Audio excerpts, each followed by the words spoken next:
I watched 20 plus habits videos. They all share the same habits. Wake up early, work out, journal. But I found 7 habits almost no one mentions. And they are not physical habits, they are mental habits. Ways of thinking that become automatic once you install them. And the last one, apply it to everything, including this video. Habit 1. Selective ignorance. Most people think they need to know everything. The news, politics, sports drama, what everyone is doing on social media. But here's the reality. You don't have the mental capacity to care about everything. Selective ignorance isn't about being uninformed. It's about being selective with what you allow into your head. If your work isn't the news, why are you carrying political drama on your shoulders? If you're not involved in the YouTube beef, why are you spending hours reading about it? If you don't play for the team, why are bad results putting you in a bad mood? Ask yourself, does this information help me reach my goals? If not, ignore it. Protect your attention like it's your most valuable resource, because it is, especially in our world where attention is the new currency. But once you've cleared the noise, here's how to make better decisions with what is left. Habit 2. Make decisions based on trade-offs. Most people make decisions by looking at the benefits. I want to be a millionaire, so I can buy what I want, travel, be free. But they forget the trade-offs. Every decision has a price tag. If you want to build a business, the trade-off might be less time with friends, less sleep, more stress. If you want to get in shape, the trade-off might be eating out, more discipline, earlier mornings. The benefits are obvious. The trade-offs, people ignore them. Then they are surprised when it's harder than they thought. Here's the habit. Before you commit to any goal, ask yourself these 2 questions. 1. What are the benefits? 2. What are the trade-offs? And am I willing to pay them? If yes, proceed and expect the trade-offs. If no, let go of the desire or find something else. Don't chase goals whose price tag you're not willing to pay. But some people are willing to pay the price. They are putting in the work, but they are still getting mediocre results. Here's why. Habit 3. Minimalist goal setting. Most people are chasing multiple goals at once. Get fit, build a business, find a partner, learn a skill, grow their income. And here's what happens. They split their energy across all of them. Think of it like this. You have 100% of your energy. You can split it across 5 goals and be mediocre at all of them. Or you can put 100% into one goal and get an exceptional result. Alex Omozi says it best. And so do you remember that guy who got rich drop shipping, day trading, buying crypto, and wholesaling all at the same time? Yeah, me neither. You have to focus. At this point, you're probably thinking, what about my other goals? You're not abandoning them. You are putting them in maintenance mode. Think of it as seasons. This season, maybe the next 90 days, this is your focus. Everything else, maintenance. It might stay the same or it might even drop a bit, and that's okay, because next season you can shift your focus to something else. You're not doing this forever. You are doing it for this season. Pick your one thing and go all in. But when it gets hard, and it will get hard, here's how to keep going. Habit 4. What would make the most epic story? This is another one from Alex Omozi. He said what often predicts his behavior is asking what would make the most epic story. Now, this isn't just about picking hard things just because they are hard. It's a reframe for when you are in the valley of despair, when you are working your butt off and nothing is happening. When things keep getting harder and harder, that's when you ask, what's the story I'll tell about this moment? Because here's the truth.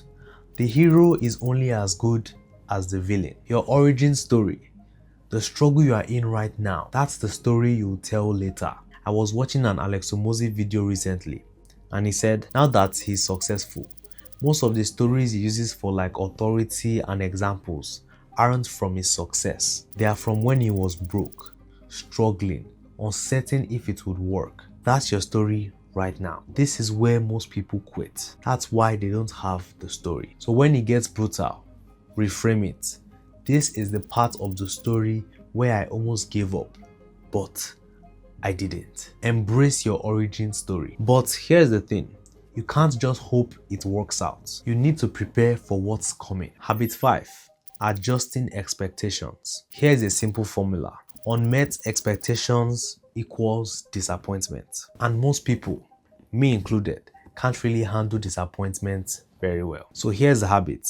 Work on your expectations. If you want to achieve something exceptional, you're going to have an exceptional life in good ways and in not so good ways. Expect hardship, expect loneliness, expect people doubting you. What I do is prepare my mind for the worst. If the worst happens, fine, I was expecting it. If it doesn't, even better, I'm happy. This works especially well with things you can't control, and it works with people too. I find it funny when someone gets angry at someone for behaving the way they know they already behave. If you already know how they are, why are you angry? I heard Alex Omozi say something like, trying to make logic out of something that has no logic, by definition, is illogical. Now, this doesn't mean you should accept nonsense from people, but if they have no incentive to change, or just don't want to, adjusting your expectations serves you better than staying frustrated. And sometimes, adjusting your expectation means cutting them off silently. You don't need to lash out or anything like that. Expect the hard, prepare for it, and you will handle it better than everyone else. But here's where most people waste their efforts. Habit 6. Measure outputs, not just inputs. Most people measure their day, and I used to do this too, by how many hours they worked. I put in 12 hours today and they feel productive. But what did you actually accomplish? Inputs are the time and effort you put in. Outputs are the work you actually completed. And most people confuse being busy with being productive. Here's an example from Alex Omozi, and I might butcher it. He talked about a gym owner who had his manager's work open to go. The rule was simple: hit your goals in 2 hours. You are done for the day. It's 11 p.m. and the goal hasn't been hit. Keep going. What mattered wasn't how many hours they worked. It was whether they hit the goal. So here's the habit. At the end of the day, don't ask how many hours did I work. Ask what did I actually complete. Because you could spend 10 hours working to finish one thing, or you could spend 4 focus hours and finish that same thing. The hours don't matter if nothing gets done. Measure what you produce, not just the efforts you put in. Now, here's the last habit, and this one you should apply to everything, including this video. Habit 7. Think for yourself. Most advice online, including what I'm telling you right now, worked for me or someone else in a specific context. But here's what's missing: the context. What worked for them might not work for you. Different stage, different resources, different goals. So here's the habit.